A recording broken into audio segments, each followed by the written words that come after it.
Camp Blood 2 is the long-awaited horror sequel to 1999's Camp Blood. And by long-awaited, I mean 3 people were vaguely interested in seeing more of the CBU, the Camp Blood universe. And by long-awaited, I mean about 6 to 8 months. That's because Camp Blood 2 was technically already being ironed out before the original Camp Blood had even finished filming. With Camp Blood getting a release in early mid-2000, they literally were working on franchising the series before an assembly cut of the original even existed. And that still is just blowing my mind. It does kind of make you think what kind of people were working on this film when they already had a multi-film roadmap on the cards before the first was even finished. Anyway, given my original thoughts on Camp Blood were that I thought that it was, in my opinion, a relatively boring watch with poor technical ability, way too much padding, and a chronic case of the in-references, I didn't exactly have the highest hopes for Camp Blood 2. Frankly, given how low the bar was set with the original Camp Blood, one did find oneself wondering how it could possibly get any worse. Well, what we have here with Camp Blood 2 is a film that, in some regards, is actually a bit better than the original, but in some regards is actually quite a bit worse. The plot of the film is astoundingly simplistic, and about as generic as they come for a post-90s horror film. Taking a page out of the Scream franchise, the film picks up about 12 months after the events of the original Camp Blood. Trisha is still in an insane asylum after the events of the first movie, where her and her friends went on a camping trip and ended up on the receiving end of a killer clown from folk legend. Trisha was able to reveal the killer to be none other than their woodland guide, Harris. However, when the cops turned up, they could only find a ton of dead bodies and Trisha covered in blood holding a clown mask and a murder weapon. The original film left it a little bit open-ended as to whether Trisha was the only survivor of Harris or whether she was actually the killer and had had some kind of mental breakdown. But the sequel opens making it extremely clear that Trisha was not the killer in the first movie, which actually kind of undercuts one of the only okay-ish things I thought about the first film. Anyway, a year after the event, Trisha is still struggling and has recurring dreams that she's being chased through the woods by a killer clown.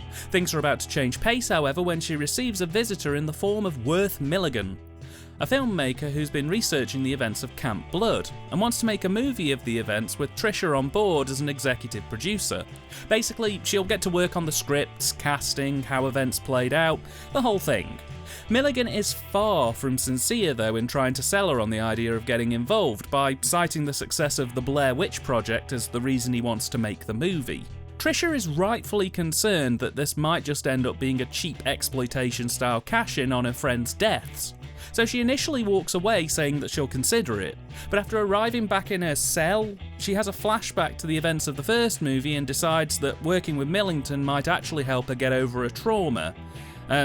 Well, anything's got to be better than being trapped for life in someone's 1980s living room. So, with that, Trisha requests a meeting with Milligan and heads out to LA to meet him while he's in the process of casting for the movie.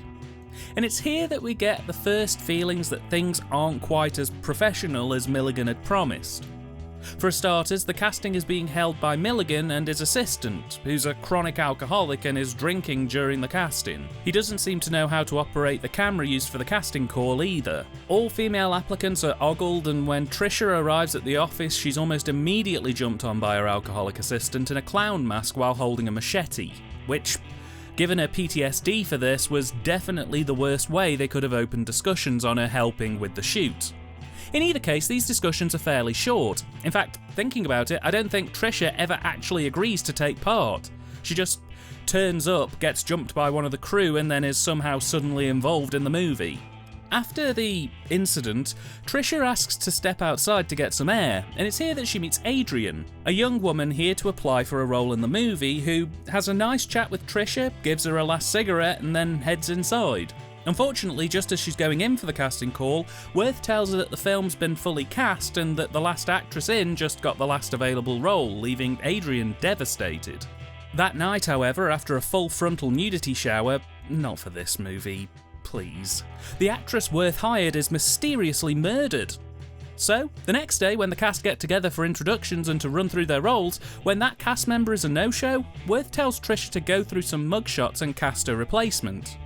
Well, of course she goes for Adrian, While heading out to go and call her though, Trisha is again attacked by a clown killer, who chases her all around the casting building until she gets back to the casting room, at which point it's revealed to be the same alcoholic crew member again, clearly illustrating that this is a film for people with the memory span of a goldfish.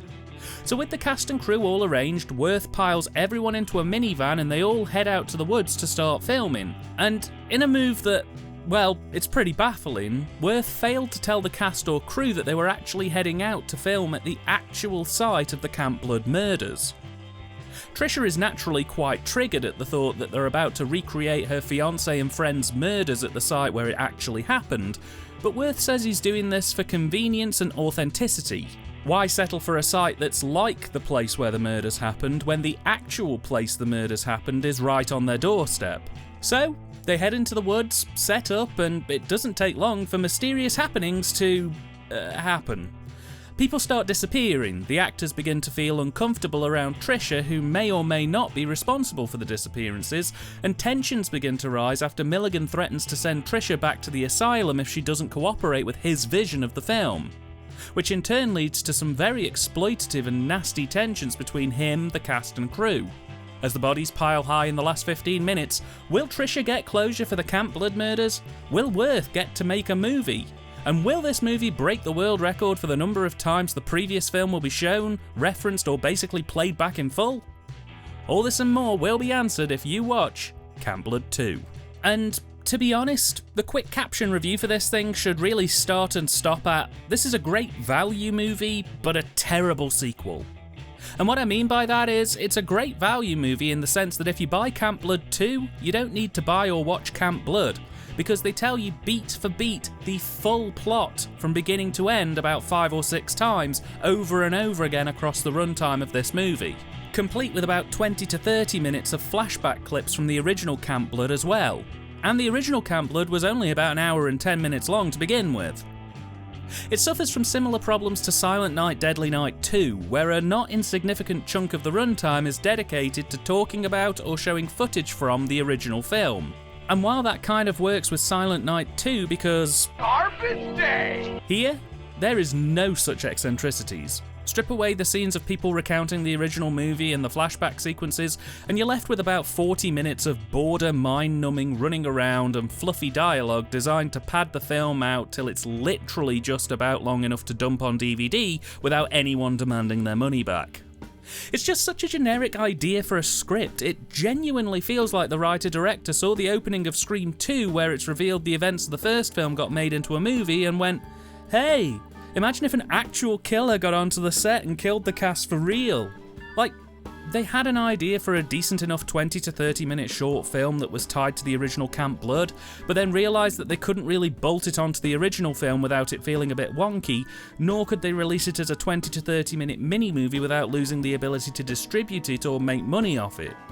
So they just crammed a load of footage from the first movie onto it and added a few more runaround scenes till it got just over the line to sell it as its own movie. There's so little to talk about regarding the script, mainly because so much of this is either people arguing or recycled footage, to the point that there isn't really anything fresh to latch onto in a positive way.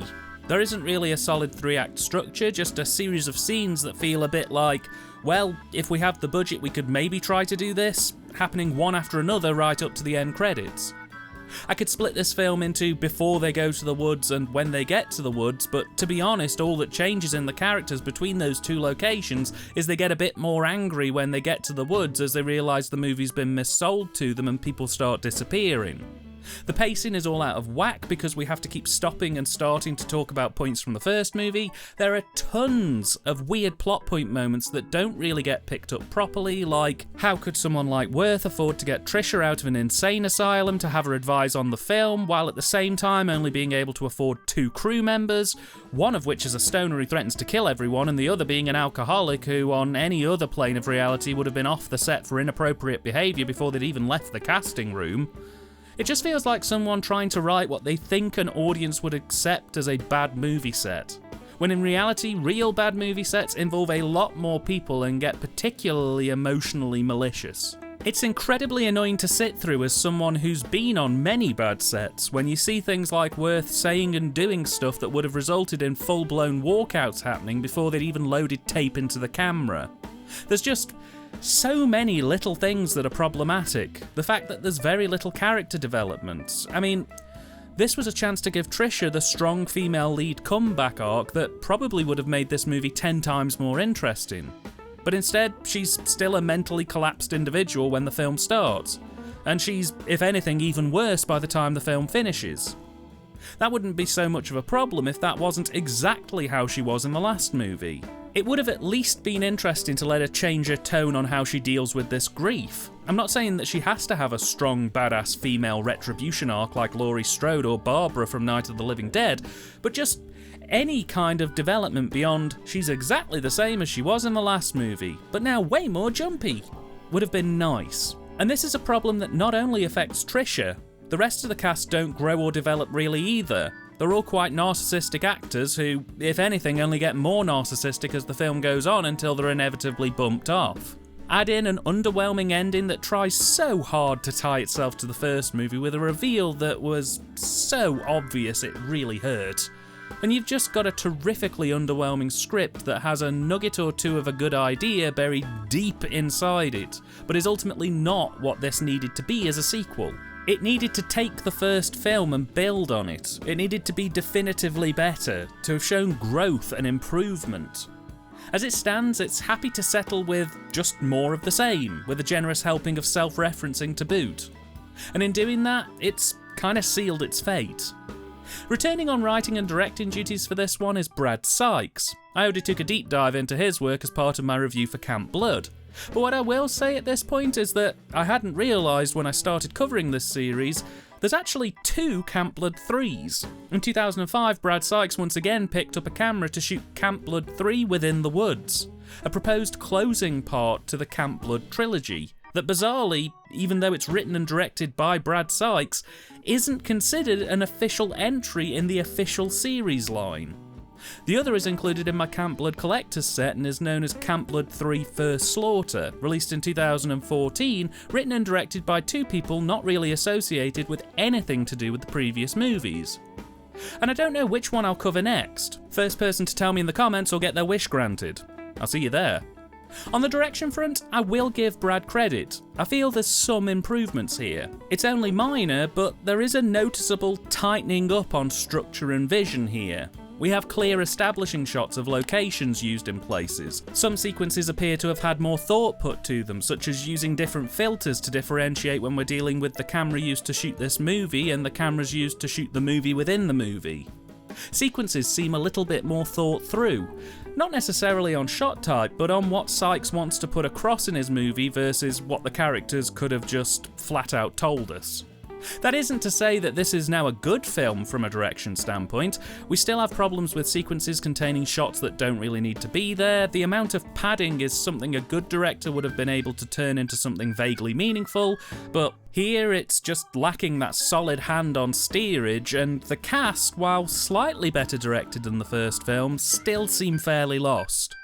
They don't give confident performances, and while I will give them credit for using their surroundings a bit more here than the last lot, they still don't really feel all that confident about how to go about utilising that set space.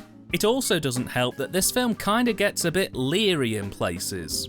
Now I know a lot of people come to horror for TNA, and I'm not going to fight that, but there are ways to shoot said TNA to make it look sexy or interesting, to pull your audience in with allure and titillation. Here it feels less alluring and more like Exhibit A.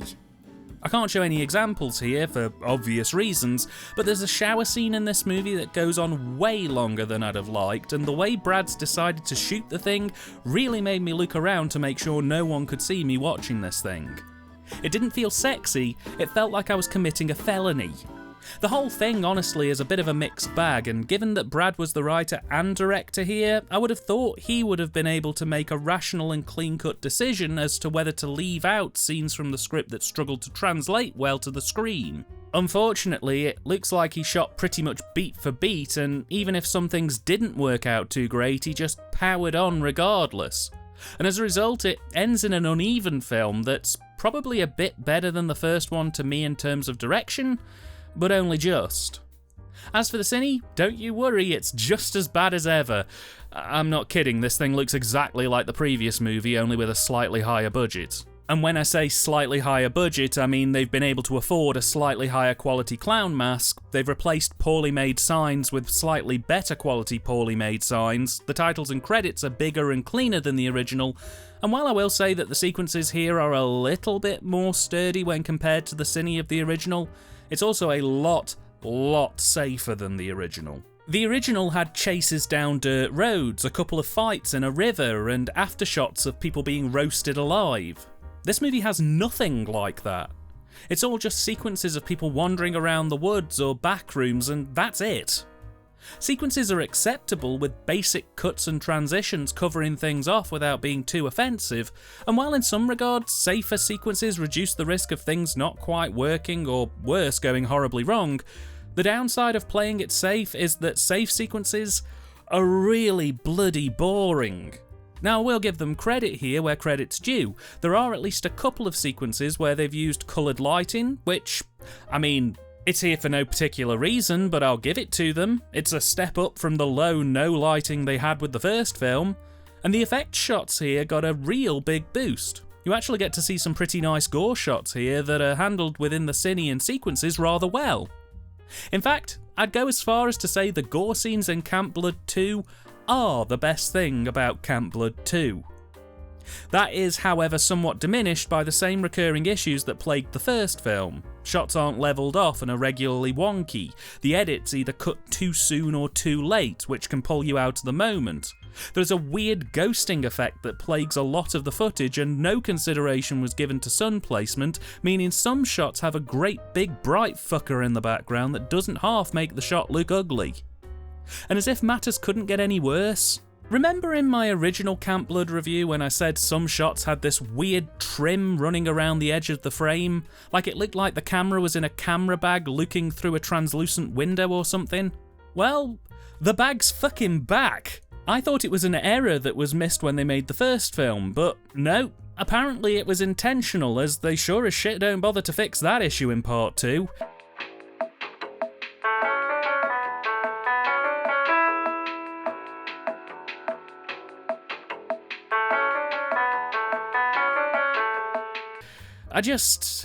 I'm at a loss with this thing. Performance-wise, Jennifer Rykoff as Trisha is the best performer here. If I'm being honest, she isn't great, but she has a more than decent bash of playing a Scream Queen, and it's a bash that I think she does acceptably. Given she now has a history thanks to the first film, I feel it gives her the scope here to at least work with what's established rather than clinging to the existing horror stereotypes like she did in the last film. That being said though, I'm still trying to decide if I think her performance has gotten better since the last movie, or whether all the other cast being slightly worse than the last bunch has just kind of made her more presentable. Because my god, the rest of the cast in this thing are just insufferable. My main criticism from the last bunch of cast members were that they were a little too reliant on the horror character archetypes and the performances were just above porn acting. How I long for those days, as we now have characters who are playing to typical actor stereotypes and we're just full on into porn level acting. Lines are delivered completely unbelievably, quite often with almost no feeling, and even the more interesting sequences or scenes where revelations happen are played down so much as to be almost muted. It's a bad lot. And the only good thing I can really say is, at least the padding and clips from the first film offers a distraction from the shoddy acting on display here. In my opinion, at least. And finally, the soundtrack.